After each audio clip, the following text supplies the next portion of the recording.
Assalamualaikum warahmatullahi wabarakatuh.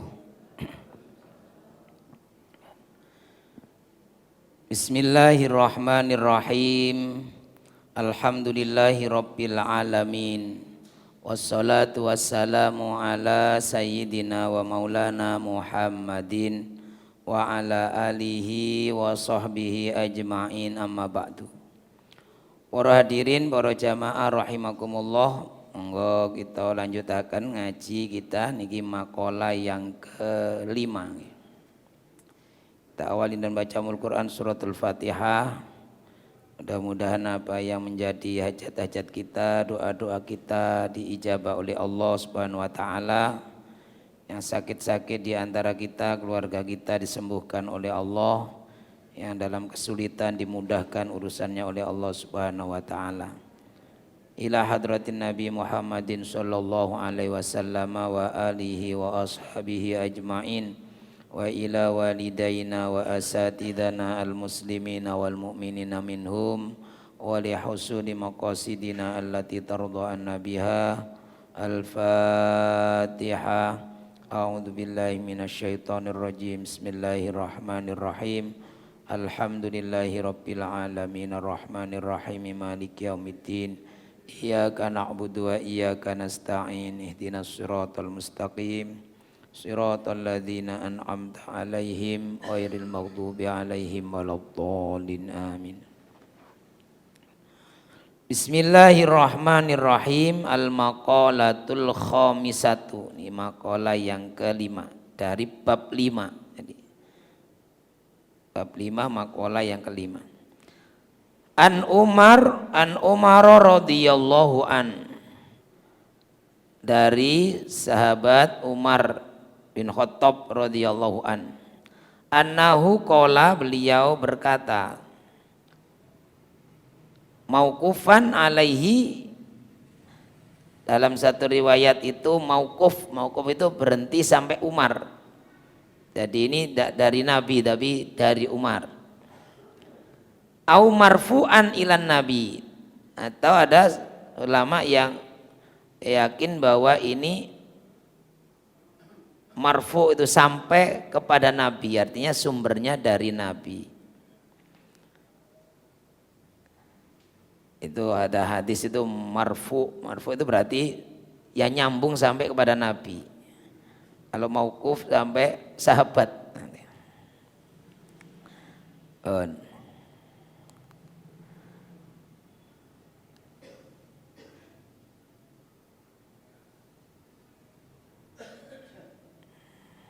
Laula di'aul ghaibi. Jadi dawuh Nabi ini, ada kila ini adalah makolanya Umar. Kalau ini misalnya dari sampai kepada Nabi, berarti ini adalah sabdana Nabi. Dan ini pasti sabdanya Nabi karena terkait yang ghaib ya. Kalau Umar ya tidak tahu. Laula idda'aul ghaibi, laula iddi'aul ghaibi, andai saja tidak takut dianggap tahu hal yang gaib, ngaku-ngaku mengetahui yang gaib, andai saja tidak takut nanti dianggap ngaku-ngaku tahu yang gaib, la syahidtu ala khamsi nafarin, sungguh aku telah bersaksi bahwa 5 orang ini, 5 golongan orang ini, annahum, sesungguhnya mereka adalah ahlul jannati, ahli surga. Andai saja aku tidak khawatir dianggap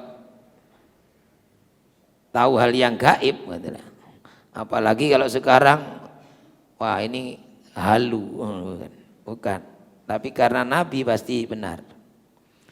Pasti aku sudah bersaksi bahwa 5 orang ini, 5 kelompok atau tipe orang ini adalah ahli surga.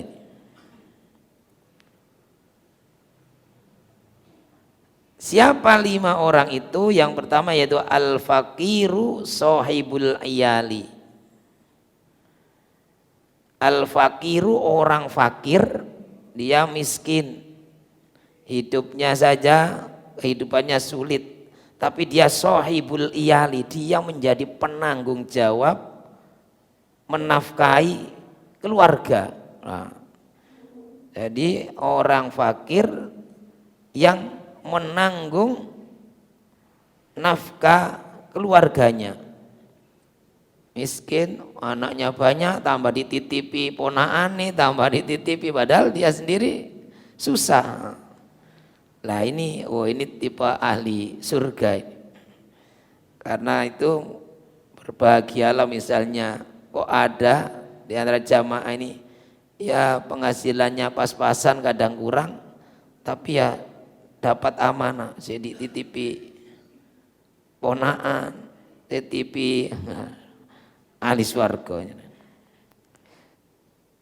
Karena ada orang yang miskin tapi kemudian lari dari tanggung jawab misalnya.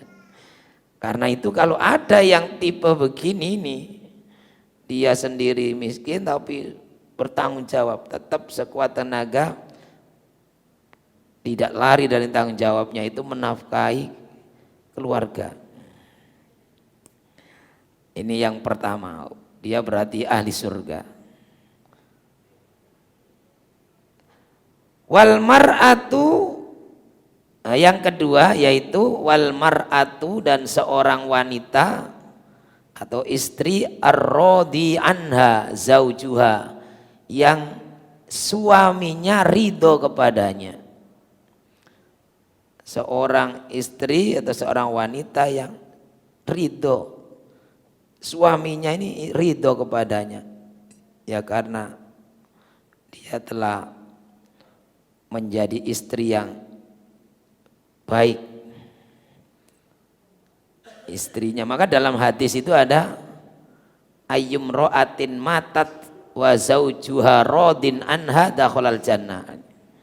Dalam satu hadis di Rasulullah bersabda, siapapun kalau ada wanita atau istri meninggal dunia sedangkan suaminya itu ridho, sudah dipastikan surganya. Maka kadang ada orang yang kemudian menyatakan suami ada istrinya ridho, ya, saya sudah ridho, dimaafkan kalau ada salah-salahnya, sudah ahli surga. Nah, mudah-mudahan jangan sampai kebalikannya, istri mati kemudian suaminya ini masih gergeten. Nah, naudzubillah. Yang ketiga, wal mutasaddiqatu bimahriha. Wah, ini yang bagiannya laki-laki ini. Wal mutasaddiqatu, dan wanita yang mensodakokan bimahriha, maharnya, mas kawinnya, ala zaujiha, kepada suaminya. Wah. Mahar mas kawin itu kan hak milik istri. Tapi kalau ada istri yang kemudian disodakokan kepada suaminya, ya sudah mas, ini mas kawin ini kayak modal misalnya, ya wes dipakai modal usaha atau apa suaminya, wah ini ahli surga ini. Jadi kalau ada, apalagi kalau suaminya tadi sedang jatuh usahanya, kemudian mas kawinnya diberikan, sudah ini saya berikan, bukan dihutangkan, ini hutang loh, balik nomane kada hutang kada, tapi disodakokan ya, untuk modal misalnya. Ada seperti itu, wah ini berarti tipologi wanita penghuni surga. Sudah pasti datanya, kata Nabi, sudah di surga ini. Yang keempat, jadi yang pertama tadi orang fakir tapi dia bertanggung jawab menafkahi keluarganya. Kemudian wanita yang suaminya ridho kepadanya. Kemudian yang ketiga ini wanita lagi, wanita yang rela mensodakokan maharnya, mas kawinnya, kepada suaminya. Yang keempat, warrodi anhu abwab abawahu, orang yang kedua orang tuanya ridho kepadanya, berarti anak yang orang tuanya ridho kepadanya.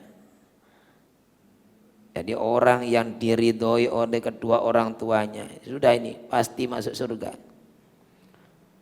Jadi di sini maka nggak pakai anak, karena bisa saja ya ini anaknya sudah tua juga, orang tuanya tua, anak-anaknya juga sudah tua juga. Jadi maka di sini ar-radhi anhu, orang yang ridho kepadanya, siapa? Abawahu, kedua orang tuanya. Kedua orang tuanya puas dengan anaknya, ini sudah ridho. Isna aku ridho melihat anaknya soleh, taat kepada orang tuanya, berbakti, sudah orang tuanya ridho, surga, ahli surga ini. Dan yang terakhir yang kelima, ini karena babnya 55, wattaibu minad danbi, wattaibu minad dambi, orang yang bertobat dari dosa-dosanya. Wattaibu minad dambi, orang yang taubat dari dosanya. Nah ini, jadi memang menghapus dosa itu ya taubat.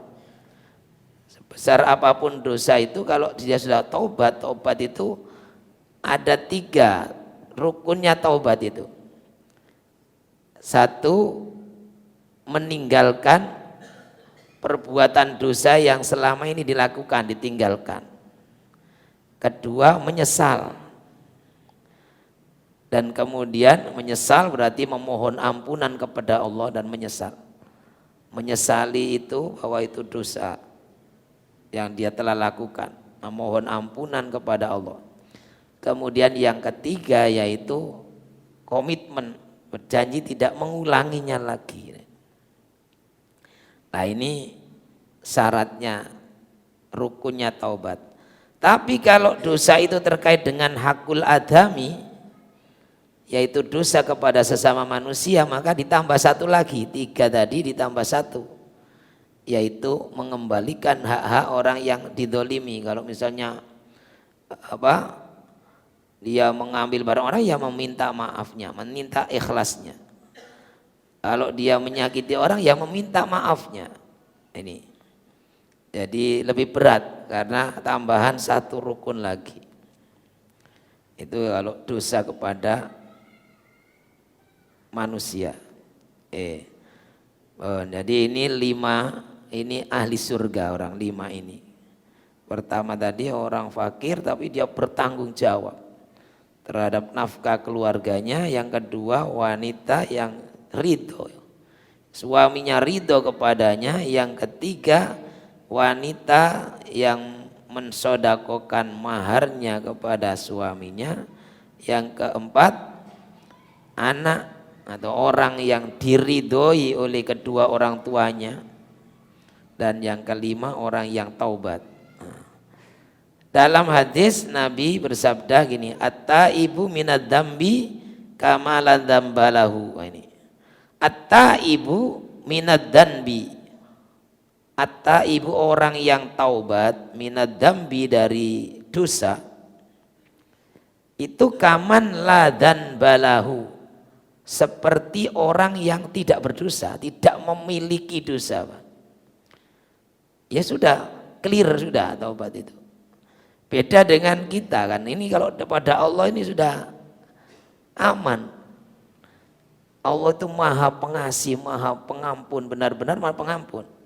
Asalkan dia bertobat dengan syarat tadi itu, menyesal, meninggalkan, benar-benar meninggalkan perbuatan dosanya itu, kemudian tidak ngulangi lagi, sudah clear sudah. Tapi kalau kepada manusia kan kadang ya sudah dimaafkan, tapi kemudian salah sedikit lagi, berbeda kasusnya itu muncul lagi. Catatannya muncul, nggak pernah. Jadi istilah ini rekam jejaknya itu masih gak dihilangkan. Padahal kesalahannya beda, misalnya ini ya tak sengaja, karena dulu pernah berdosa, ini sengaja pernah salah, kemudian salah lagi nggak sengaja. Oh memang gitu ini. Nah itu diungkit lagi. Ini bedanya Allah dengan hambanya ini. Jadi at-taibu minadz-dzanbi kama la dzambalahu. Orang yang bertaubat dari dosanya itu sama dengan orang yang tidak memiliki dosa. Nah, kemudian yang dalam hadis yang lain ini terkait dengan dosa ini, Rasulullah bersabda, kullu bani Adam khotta'un. Kalau dalam teks lain itu khotta'una jamak. Tapi ini kullu bani Adam khotta'un, dia mufrad bentuknya. Setiap anak Adam, manusia itu pasti pernah berbuat salah. Khotta' ini khotta' itu artinya salah. Khotta'un tukang berbuat salah. Setiap manusia itu pasti pernah berbuat salah. Wa khairul khotta'in, dan sebaik-baik orang yang berbuat salah, orang yang berbuat dosa itu adalah at-tawwabuna, orang-orang yang taubat. Jadi setiap orang pasti banyak pernah dosa. Tapi ada orang yang pernah dosa tapi baik, terbaiknya itu yang bertaubat. Kullu bani Adama khotta'un wa khairul khotta'in at-tawwabun. Jadi hadis-hadis yang menunjukkan kemurahannya Allah ini bukan mengajak untuk berbuat dosa, kalau itu berdosa, bukan. Tetapi agar umat ini tidak putus asa. Jadi bahwa Allah itu Maha Pengampun, sehingga semua orang yang salah akan diampuni ketika dia bertaubat. Lah yang sudah bertobat sudah baik, ya kita istiqomah dalam kebaikan. Semoga sampai akhir kita tetap dalam kebaikan. Itulah yang disebut husnul khotimah. Nah, ini. Jadi ini terkait taubat itu. Jadi ada hal-hal yang menghapus dosa, bahkan dihapus semua.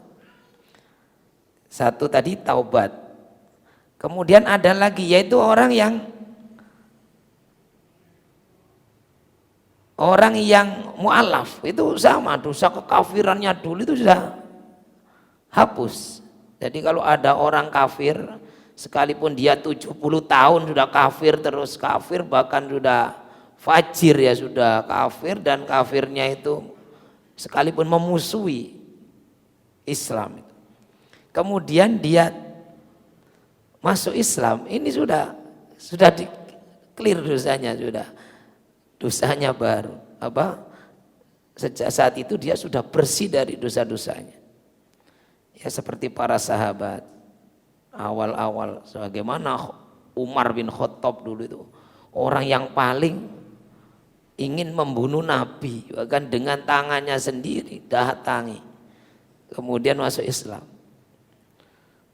Ya sudah, sejak saat itu berarti sudah bersih dari kekafirannya. Bagaimana Khalid bin Walid?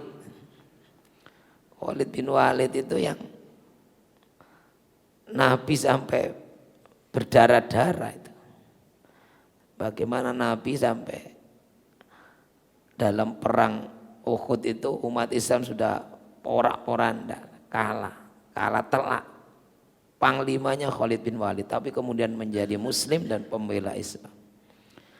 Nah ini, ketika orang itu masuk Islam berarti menghilangkan dosa. Ada lagi yaitu termasuk haji yang mabrur. Makanya ada hadis al-hajjul mabrur laisa lahul jaza illal jannah. Ya sudah. Haji yang mabrur itu tidak ada balasan yang pantas kecuali surga. Nah yang surga ini kan sudah clear. Maka haji itu menghapus dosa-dosa.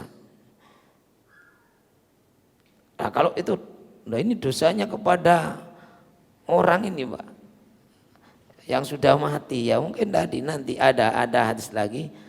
Bisa saja kan kalau Allah menghendaki menghapus kan terhapus. atau dari kebaikannya ketika nanti menuntut, ya sudah cukup untuk mengembalikan. Atau mereka nanti akan membebaskan, karena setelah menjadi tamu Allah, memiliki haji yang mabrur itu, setiap orang yang melihatnya nanti akan memaafkan, kan bisa. Nah, itu gampang. Maka dalam satu riwayat itu ada sahabat tanya, ini Ibnu Mu'ad bin Jabal tanya kepada Rasulullah, wahai Rasulullah, akhbirni bi amalin yudkhilunil jannata wa yubaiduni anin nar. Wahai Rasulullah, tunjukkan kami, beritahukan kepadaku amal apa yang kalau aku lakukan maka masuk surga dan akan menjauhkan aku dari neraka. Oh, ini pertanyaan orang cerdas ya. Mu'ad bin Jabal ini orangnya cerdas, pintar, anak muda, dari kulit hitam tapi wajahnya bersih, tampak cerdas. Maka Nabi itu senang kepada Mu'ad bin Jabal ini, sampai diutus menjadi qadhi ya, hakim lah. Ini ke Syria kalau tidak salah, Yaman ya, ke Yaman, diutus ke sana. Itu Nabi senang karena itu tadi cerdas ya, pintar. Sebelum berangkat di pundaknya dipok-pok oleh Nabi, wahai Mu'ad, sungguh aku senang kepadamu. Karena itu bacalah setiap fitu burikuli sholatin, setiap habis sholat itu doa yang kita baca biasanya nih, Allahumma a'inni ala dzikrika wa syukrika wa husni ibadatik. Ini yang diajarkan Nabi kepada Mu'ad. Maka kemudian biasanya para habaib, para kiai itu, utamanya ulama-ulama di Mekah itu mesti biasanya mengijazahkan doa ini. Kenapa? Kata beliau ini saya masih ingat, Syekh Ahmad dulu di Mekah itu, beliau mengatakan siapa yang baca doa ini maka dia akan dicintai oleh Nabi seperti Nabi cinta kepada Mu'ad tadi. Di antara fadilahnya. Nah, Nabi menjawab, laqad sa'alta an azimin. Pertanyaan tadi itu, wah kamu sungguh bertanya tentang hal yang sangat besar. Amal apa yang kalau dilakukan masuk surga dan menyelamatkan dari neraka? Ini kan simple tapi ya, luar biasa. Nabi jawabnya ya diplomatis dan mudah. Nabi jawabnya, innahu layasirun ala man yassarahullah, kata Nabi. Sungguh masuk surga itu gampang